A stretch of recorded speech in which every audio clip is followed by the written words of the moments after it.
мынаны байқауымыз керек. Қазір мен 3 шарды осы жерге лақтырамын.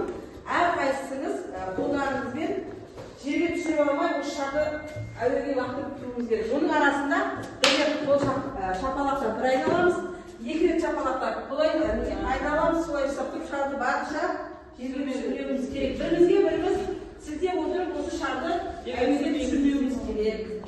Сіздердің қаншалықты бір-біріңізге ауызбіршіліктеріңіз, ынтымақтарыңыз осы жерге көрінеді.